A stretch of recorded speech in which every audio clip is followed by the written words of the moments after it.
Hello gamers, Powered Heal here, and today we finally got the Paladin Blackwing Lair BiS list. So thank you guys for being patient. Sorry this wasn't out earlier. I mean, we did kind of put it out before Blackwing Lair in the form of the post, if you saw that, but this is going to be obviously in a lot more detail. Sorry if you hear some noise in the background. I'm going to try and move my rogue away from the crowd here. I'm just trying to catch or Brand my rogue. So I'll just move him away. And yeah, so here we go.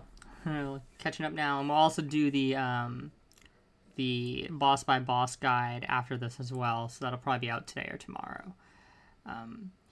Going into the items now. So the head, we have Mish listed here, right?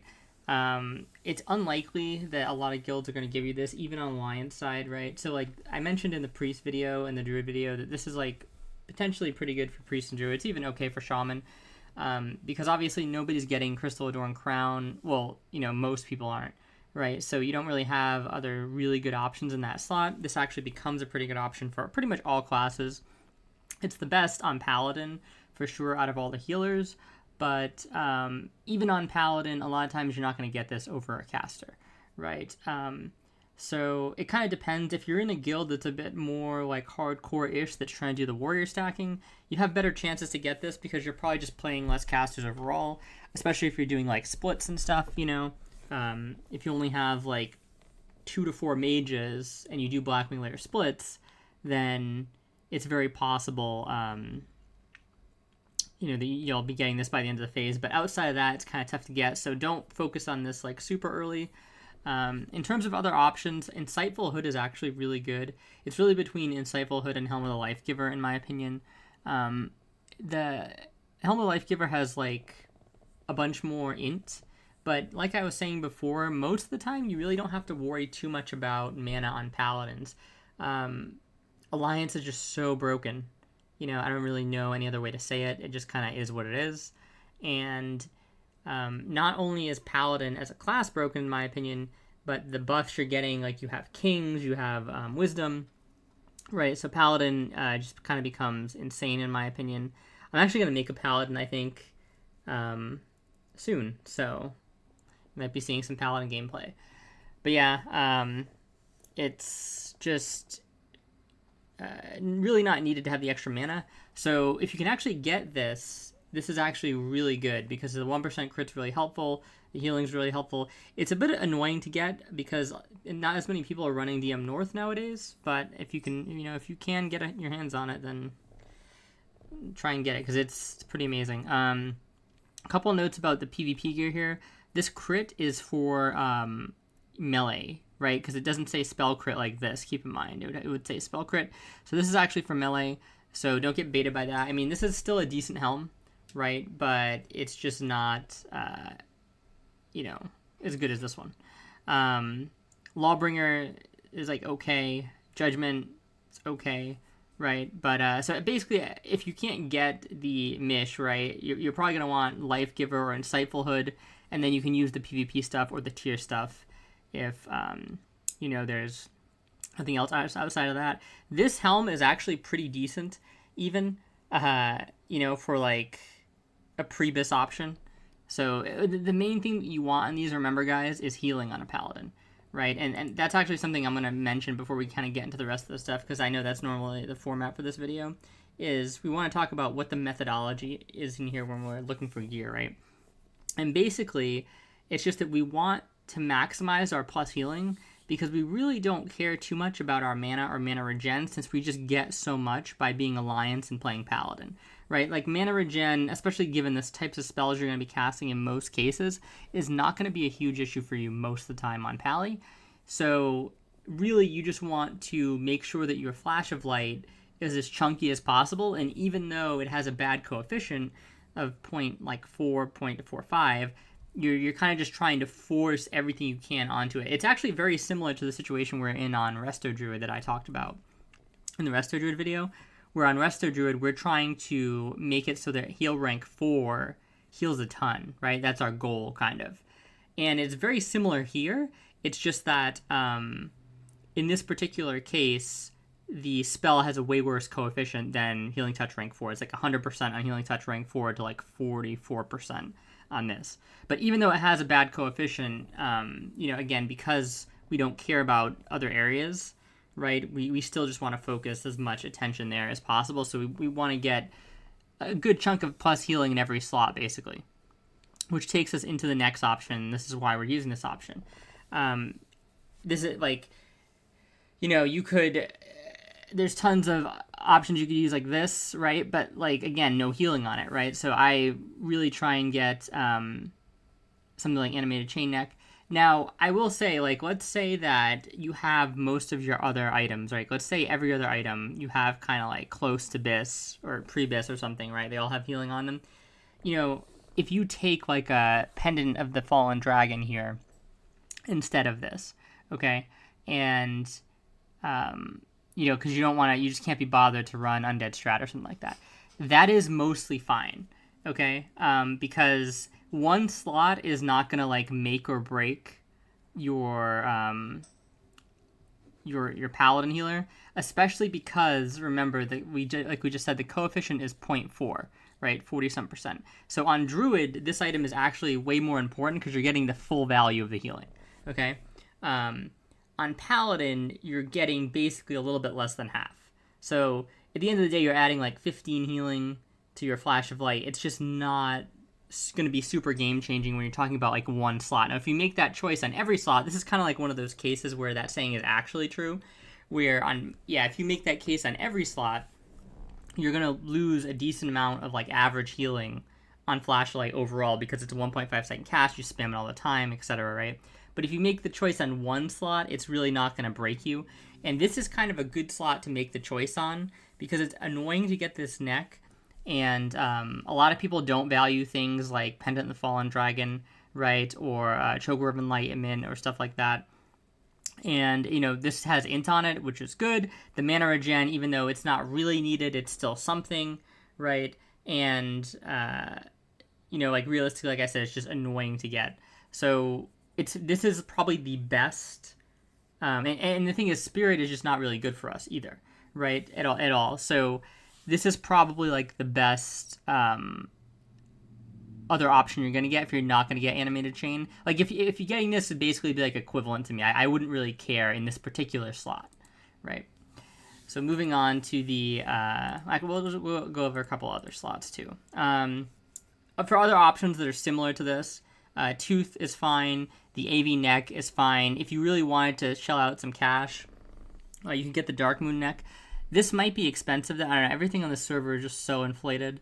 So I have no idea what the price of this is going to be, but I feel like widgets are going to be like I don't know, sell you a thorium at the fair because it's going to be crazy. Like people are going to be cutting each other for for the amulets and stuff. Something like this is actually kind of okay too. Honestly, like this is something that's like super easy to get and a little bit underrated in my opinion on Paladin. Because at least you're getting the spell crit, right? And you're getting intellect. So you have all stats that are basically benefiting you, at least. So, it's definitely better than some other options, right? And it's better on a Paladin than it would be like on a Druid or something. So just some things to kind of like keep in mind there, right? A lot of this stuff is really expensive, and it's just not good enough to justify the expense, the epic BOEs. So coming into the cloaks here, again, like, technically Shroud of Pure Thought is like the best, right? I would say even on Paladin, because again, 10 healing is basically nothing. It's going to be like 4 healing on Flash of Light. For 6 MP5, I would trade that all day, even though the regen is not that important to us. But it's just going to be easier to get High to the Wild, right? And I wouldn't really use much prio on getting Shroud of Pure Thought. So I would just use High to the Wild, or use Cloak of the Cosmos. Again, this is obviously a little bit better, but this is not going to make or break your gearing and isolation. And I know I just said that about the other piece, but this is like another piece that's like, it's just going to be expensive to get, right? So if you have Cloak of the Cosmos here, right, and then you have Tempest Talisman here, your Paladin is going to be effectively the same. Like it's not going to be that big of a problem for you. So don't like freak out about getting like maximum BiS here, but technically, most people are probably going to just be running Hide of the Wild or the DM Cloak equivalent. Now, going into the chest here, so Robes of the Exalted is kind of like what you want. Like on Shaman, you could use Red Dragon Scale here if you can't get this. This is going to be like an easy option for you to get as soon as you ding. So that's something you can always get. It's got like a lot of healing. I personally don't even really love Robes of Volatile Power here because I think you're starting to give up a bit too much healing. But I mean, 2% crit is pretty substantial. But I would just rather have the healing overall. And these are going to be annoying for you to get anyway, right? So I don't like super care too much about this. Like I wouldn't put much priority in getting this. If you get one of these, right, feel free to use it. But I wouldn't go and seek this item because it's weird because it's going to be annoying for you to get this. And usually when an item's annoying for you to get, the idea is that it's giving you a lot of power, right? But this is really more of a trade-off. And you could make an argument that it's a little bit better. But even if it's like a little bit better, it's just a little bit better at the end of the day. So I'm not super high on this item. Just because like it also is very rare. So there's just not many of them that go around, period. So that item would probably cost you a bunch of prio, and you just really don't want that. In terms of the other items, like these are just basically PvP healing chests, right? Again, you see the critical issue on this. The crit is for melee. So keep that in mind.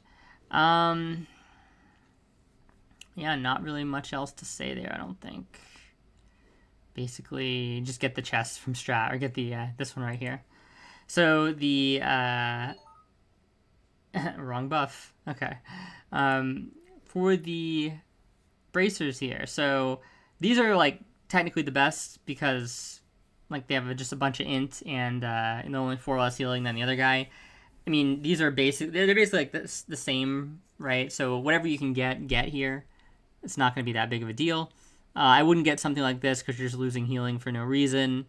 Something like this is like okay, but there's just like better out now, right? So if you can, just grab this, and it should be pretty easy to grab like one of these options, right?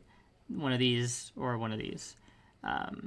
This one I think is harder to get because it's like the boss you have to summon. I think it's out now though, but you're only going to be able to get that circumstantially, or situationally rather. So yeah, I would just go with this and this. Also, something I forgot to mention in the other videos, healing power is actually out, and you should get healing power on your wrists. I'm going to make a video about that separately because this is wrong in a bunch of the videos, but for some reason, this wasn't showing up in Phase 3, and this is one of the things I'm actually not... Like, I feel like I'm good with the things that matter, but like with the little memorization things about like which healing enchant comes out when, that's kind of like where I don't exactly remember everything. So yeah, this is actually out now, so just get this instead of the MP5. And yeah. So coming on to the weapon. Now, obviously the GM weapon is just going to be the best. Outside of that, Cloak is going to be your next best option. They have Mage Blade listed here. It's pretty good.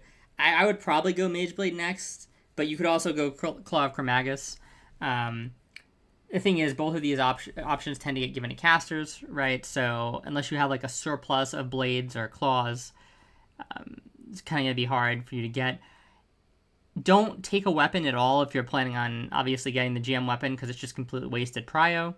But the good news is with so many people probably getting rank 14 is if you really can't, like if you're just like your schedule just doesn't allow for you to get rank 14, you can probably just go and snag like a Cloak or a Claw or a Mage Blade, right?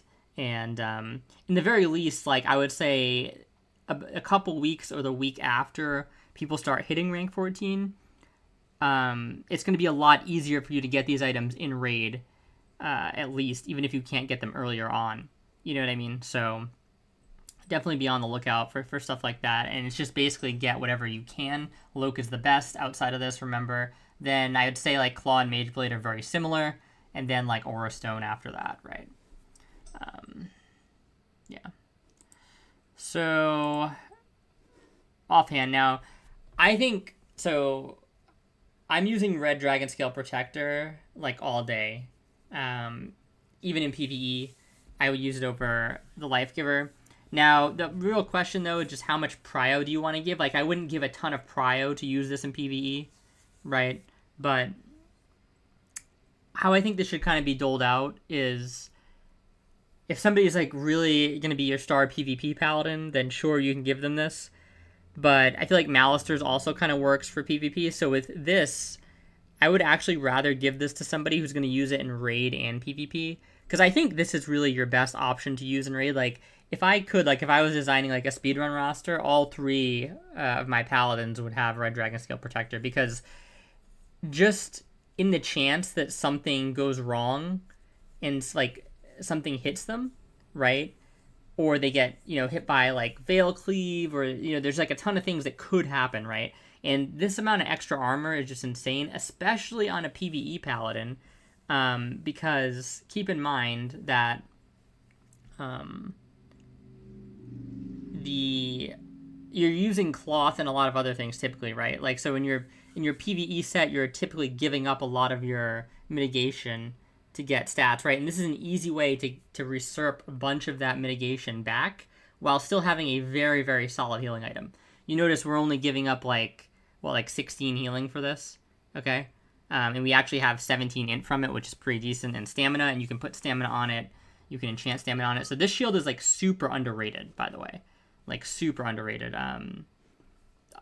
Definitely try and get this if it's not going to cost you an armor to light, because it's great in PvP. It's fantastic in PvE. It'll keep you alive in some cases, and you're sacrificing very little. This is another one of the slots where, like, it's like this slot, the cloak, if you like don't have the money for the better cloak, right? And then this slot are the slots where it's really worth it to sacrifice a little bit to get more in other areas. Harmonious Gauntlets. So these are just like actually kind of insane. Not much else to say about them. The other options are like fine, like Gloves of Restoration are a fine substitute kind of. This is not gonna like int you, to use these. And as a matter of fact, I was talking to a warrior in my strat group. I was giving him tips on what to get for the healing set, and I forgot to mention these, so I'm probably gonna PM him after this video because I just remembered. But yeah, so these gloves are very strong because they're very easy to get, right? But these are just better. So it's just, do you want to put the time in to get them? Do you have a group to get them, right? These gloves are fine, but they're not anything special. You're going to be tempted by these. Not the worst thing in the world, but this is the situation where we're now starting to get into territory where we're giving up a lot of healing. If we give up healing on this and this, suddenly we've given up like 80 plus healing to get like 2% crit. And it's probably just not going to be worth it in most cases. You know what I mean? These gloves are great if you have nothing else. Like, if you're like a fresh paladin, you get thrown into Blackwing Lair, nobody wants these, like, sure, take them. But realistically, you should be trying to get these or the Harmonious Gauntlets. This EP thing, I talked about this in the Shaman EP, and you have to be careful. I think it's on Holy EP right now, but it just way overvalues crit, in my opinion. And I think another thing, too, is it's not really taking into account the fact that we have world buffs. Like, we have a very solid base crit, right? So if you had, like, no crit, then crit becomes a bit more valuable because that's where you're getting a lot of your regen from, right? But we're probably already at that point where we're regenerating very fine with the amount of crit we have. So investing into more crit over plus healing at the cost of plus healing, especially 50 plus healing, just doesn't really feel so great, right? So again, I would try and get one of the other options and stay away from that. Corehound Belt, this is just obviously cracked. It's like intellect, it's basically a perfectly statted item. Fire resist, you love fire resist in these dungeons, and healing, just absolutely insane. Not much to say about that. This option is the next best option for like your pre-BiS kind of and stuff like that. But well, you could also get Sash of Mercy, but this is probably super expensive on your server, so don't even bother. I would just get Woodbine Cord. And Empowered Leggings, or sorry, well, leg slot, right? So Empowered Leggings, in my opinion, actually pretty good because they still have some intellect on them. right? They have a high amount of plus healing, and they give you the crit. This is a case where you're not sacrificing crit for plus healing. You're actually getting both, so it's really good. So these are fantastic on a paladin. Yeah, I don't really like you giving these to a priest on alliance side is like giga trolling. Like, it's giga trolling on alliance side. Like, your GM, your loot council should be, it's like a war crime basically, because the problem is that the priest tier 2 pants are like a Ragnaros drop that most of them should probably have, and you're gonna keep clearing MC for a while, right? And they're so good. Like, these are barely I don't even think that they're really better than the pants for priest specifically, but you could make that argument. But even if you did make that argument, they're better by just a tiny bit. You know what I mean? So I just wouldn't care. Boots of Pure Thought, these are great on a paladin. Not really much else to say. The thing is too is on a paladin, remember, Faith Healer boots aren't out yet.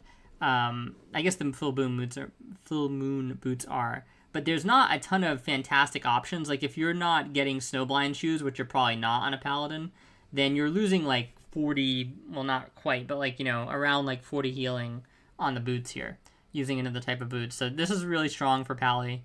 Yeah, just fantastic item. And going down, actually, I should mention other options though. So in this case, like, this option's okay. Like your PvP boots, the full moon boots are okay, right? These are okay. There's also leather boots. Where are they? Am I getting trolled? There's like leather boots from, yeah, here they are. These are pretty good, right? So there's options, but you really want Boots of Pure Thought if you can get them. Don't get Shimmering Geta on Paladin, because you just want some form of plus healing on it. I mean, I guess, to be honest, like, if you have like one of the pairs of bad boots, again, like on a 1-to-1 slot basis, using Shimmering Geta over something else if you have nothing else, not the worst thing in the world, but they're just not like ideal in this class because you have mana for days, right? Coming into the rings, obviously Pure Elementium and Caught Band are BiS. This is another situation though on Paladin where just running double Caught is fine. So, like, technically on classes like Shaman and Paladin, where they both want high healing power rings, I think giving a Shaman Pure Elementium is sort of trolling in a sense. Well, it would be trolling in a sense if they could have a Caught Band instead, right? You would always give them the double Caught Band. Like, most of the time when you're giving a Pure Elementium to, like, a Shaman or a Paladin, it's because, like, you just want that Paladin to have double high rolled healing rings, and they only have one already, or something like that, right? So this is not, like, really particularly good on the Paladin because they don't use the Spirit, but the healing is there, and the healing is good for them. The thing is, you have to kind of argue with yourself, like, if I have Forging Seal and Caught Band, am I really that much weaker? So I think I would probably just give this to, like, druids or priests on Alliance side, realistically. But if you have a paladin who has, like, a bad ring or something, like, especially, like, I guess if it's a situation like this where you have this as paladin, you could just replace the rose wine, right, with a Pure Elementium or something like that. So yeah, the ring slots are just always weird because nobody ever plays around the fact that ZG is coming out and stuff like that, and it's like you can try and tell them that, like, you should give these rings, like, you should probably actually be giving, like, double rings to people and then letting other people pick up the ZG rings, but nobody's going to actually do that, right? Because this item is viewed as, like, a super prestigious item. It's, like, really not all that. It's like fine, but it's just not, like, that good compared to, like, people, like, freaking out over it, it's just like whatever.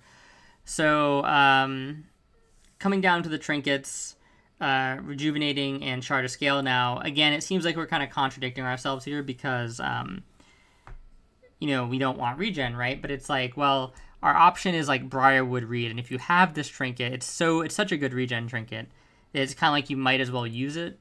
If you don't have Shard, right, then Briarwood and your Seal and Second Wind are all fine. Mind Tap is fine here.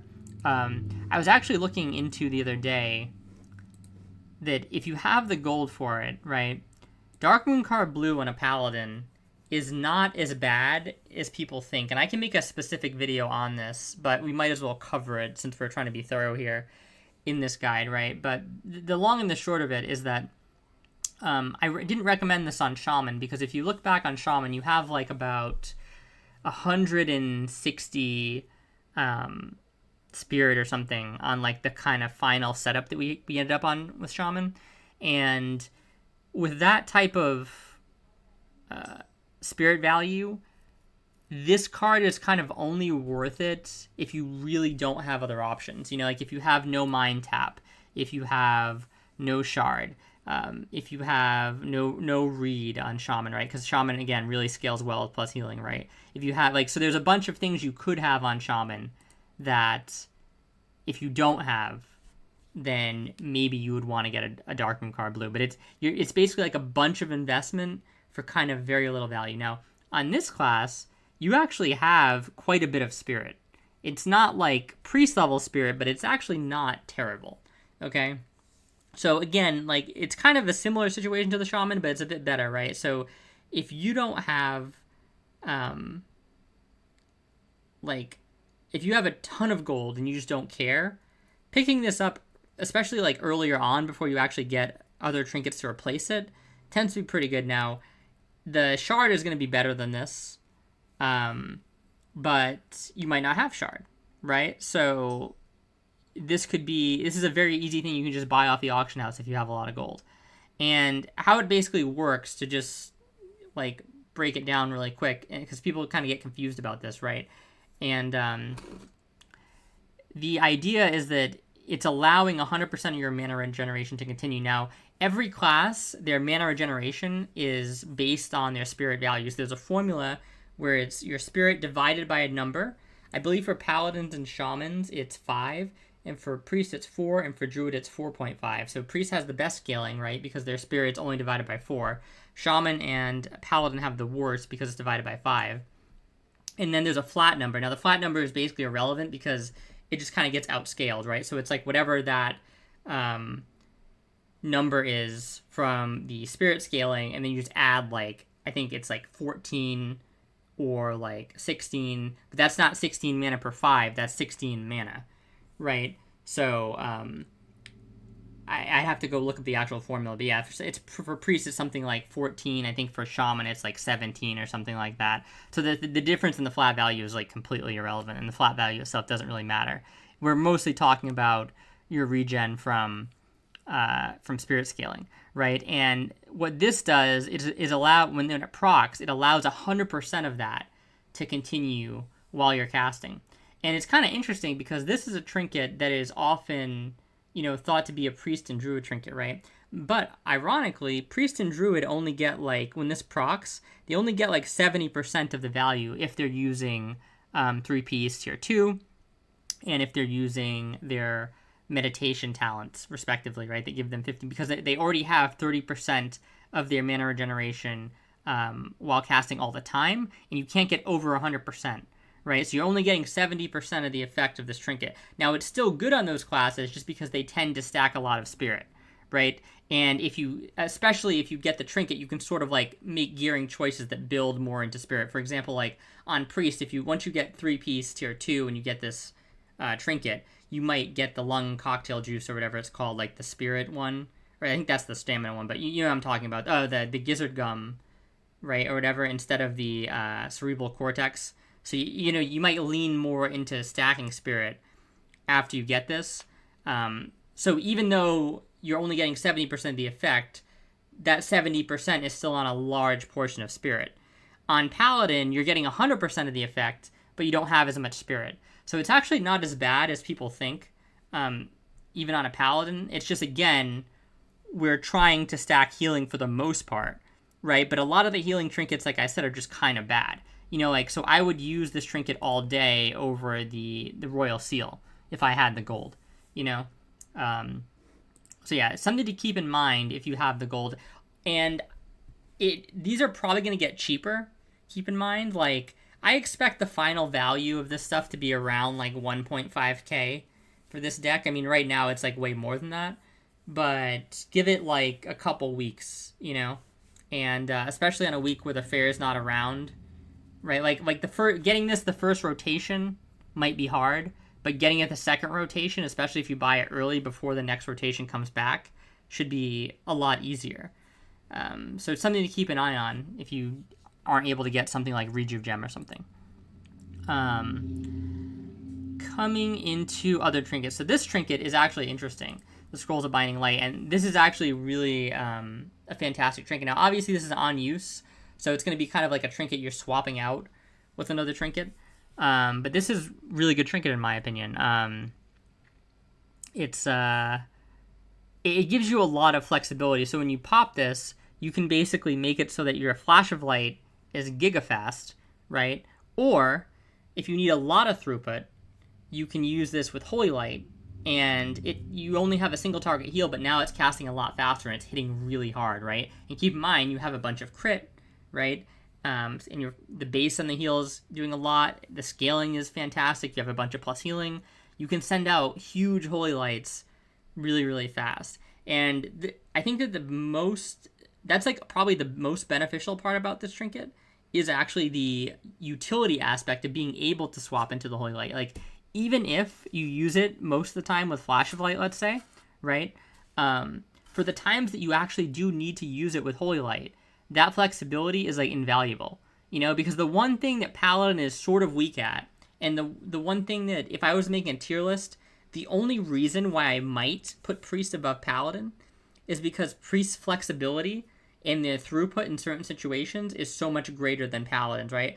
Paladin is fantastic at doing, like, one thing really, really well. And it's really, really strong to be able to do that one thing really well in this game. No doubt about that. But Priest does have the utility, and they have the raw throughput in some cases that Paladin just doesn't. This solves a lot of the throughput problems, at least in a temporary sense, right? So if you only need the throughput for a very limited window, this trinket is insane because you can have it on, you can pop it, and if there's a section of the fight where a lot of damage is going out, or you need to catch up, right, because something happened, you can get a ton of really chunky Holy Lights out very quickly, and you won't have necessarily Shaman throughput, or you won't have Priest Prayer of Healing throughput, but it'll be a lot better than normal, and it'll probably be more than enough to get you through anything you need to get through in Classic, right? So this is a fantastic trinket if you can get your hands on it. Just amazing. So definitely be looking out for this. And this I don't know if this is out at this point, but if it is, try and get this, because I think how this works is I think it just adds it to the heal. I don't even think it goes to the coefficient, so that makes it, like, absolutely insane. So definitely try and grab this if you can. It's just really good. Other than that, I think that is everything. Just to give you a couple notes on what I would prioritize first, right, from actual Blackwing Lair. We're not really going to count Mish, because, again, they're probably not going to give this to you. Like, if you put this high on your prio, you're just going to get overlooked, and it's going to be wasted prio most likely. So I would look at Rejuvenating Gem, right, because struggle for trinkets, and you want a high plus healing value trinket in your slot. So definitely put this high. Boots of Pure Thought. And then I would say, like, the thing is this, right? The leggings feel better, probably, than Boots of Pure Thought, especially if you don't have Salamander and you're having a hard time. Like, if you don't have Salamander or Padres, get these leggings ASAP, right? They're incredible. If you have Padres or Salamander, they're not quite as good, right? And maybe you focus on other things like Rejuve Gem, Pure Thought, etc. That's kind of how I would play it. But if I had, like, really bad leggings, I would get these. I'd put these pretty high prio. So I'd probably do Rejuve Gem, the overall prio. Then it would be Empowered Leggings if I had bad legs. Or if I had good legs, I would put Pure Thought. Then probably Empowered Legs. And then you want to be looking for this trinket as well. The thing about this trinket, though, is, like, realistically, you're probably only gonna have 3 or 4 Paladins in your raid. So this trinket, you should get it eventually, right? And kind of like breaking your back to prio it might not be good in the long term. That could hurt you in other areas. So yeah, I would definitely watch out with that. But it's actually funny, in my 2019 guild on my Paladin, they gave this to a Retribution Paladin because it's like Retribution BiS. That is like, oh my god, it's so grief. Like, it hurts my soul that happens, you know? Like, we give this to a class to do like 200 DPS. It's like the worst thing ever. But yeah, so that's basically the list. And you notice we still have mana being used here instead of the +8 healing, which seems a little bit counterintuitive because I talk about, again, how you want max plus healing. But the problem is like 8 plus healing on 2 pieces to total 16 plus healing is just never going to be worth 300 mana on like any class. Like, that is just some brain damage level. Like, I don't know who balanced that when they added that into the game. It's just bad. Like, nobody should have +8 healing on their stuff as a healer. It's just bad. Just completely inferior. So yeah, that is basically that. And yeah, that's the full stats. Thank you guys for watching, and we're going to be making the whiteboard video soon. So tune in for that. And yeah, if you like this, feel free to, if it's helped you, feel free to like, comment, and subscribe. It helps a lot. And I will see you guys next time.